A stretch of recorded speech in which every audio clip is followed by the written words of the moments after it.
দেখুন বন্ধুরা, আজকে আমি ধনেপাতার চাটনি তৈরি করব। তার জন্য ধনেপাতাটাকে সুন্দর করে শিলে আমি বেটে নেব।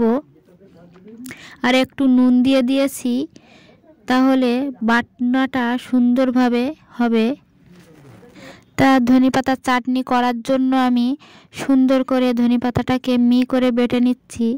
আর এই ধনেপাতাটা বাটতে বাটতে এর ভিতরে যে সিটিটা আছে সেই সিটিটাকে আমি বাদ দিয়ে ফেলে দিচ্ছি। দেখুন, এই সিটিটা আমি নেব না।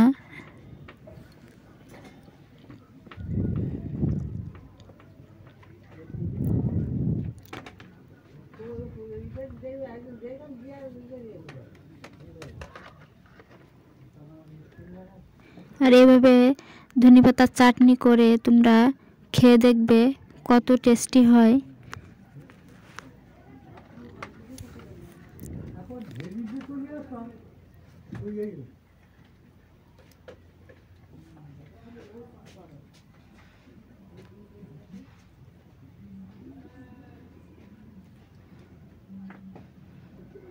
এবার আমি দিয়ে দেব কয়েকটা রসুন। রসুনটা আমার একটু পরিমাণ বেশি হয়ে গেছে, তাই আমি তুলে রেখে দিচ্ছি, দিয়ে অল্প করে দিচ্ছি। আর একটা কাঁচা লঙ্কা কুচিয়ে রেখেছিলাম, সেটাও ওর সঙ্গে মিশিয়ে দিচ্ছি, দিয়ে সুন্দর করে বেটে নেব।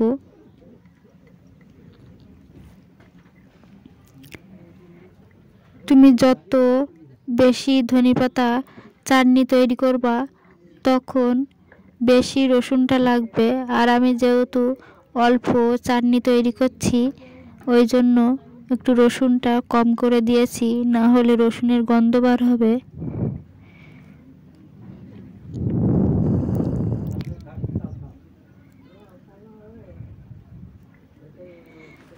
দেখুন, ধনের পাতাটা আমার বেটে রেডি করা হয়ে গেছে। এবার একটা বাটিতে আমি তুলে নিচ্ছি। আর এর সঙ্গে আমি একটা লেবু হাফ কেটে দিয়ে দিচ্ছি রস করে। আর এদিকে রসুন আর লঙ্কা দিয়েছি বেটে, দিয়ে একটু নুন দিয়ে দেবো এর সঙ্গে।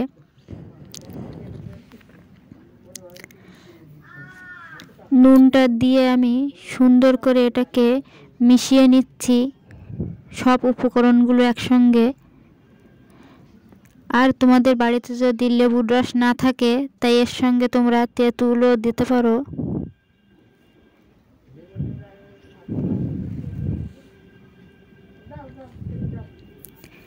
আর আমার রেডি হয়ে গেছে ধনেপাতার চাটনি।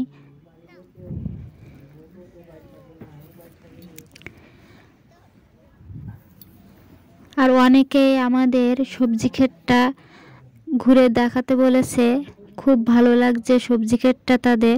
তাই আমি তাদের জন্য এই সবজি ক্ষেতটা একটু ঘুরে দেখাচ্ছি যে আমাদের সবজি ক্ষেতে কি কি সবজি হয়েছে। তা দেখুন বন্ধুরা, এই যে এই ওলকপিগুলো সবে ছোট্ট ছোট্ট হয়েছে।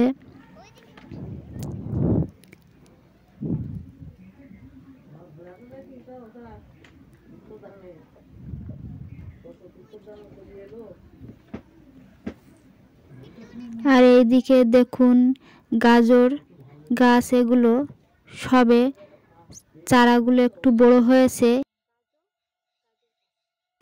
এরপরে এই গাছে গাজর হবে। আর এইদিকে দেখুন সব পুরো ক্ষেতটাই তোমাদের একটু ঘুরিয়ে দেখাচ্ছি। আর এই যে এইদিকে সাদা শাক, মূলো শাক আর লাল শাক, পালং শাক হয়েছে।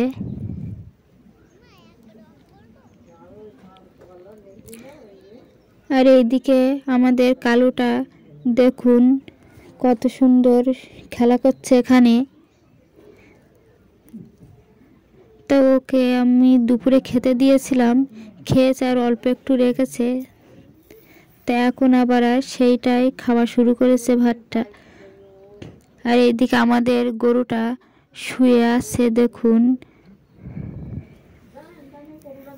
গরুটার খাওয়া হয়ে গেছে, তাই একটু বিশ্রাম নিচ্ছে। আর এই ভিডিও যদি তোমাদের ভালো লেগে থাকে, লাইক, কমেন্ট, শেয়ার আর সাবস্ক্রাইব করে দেবেন।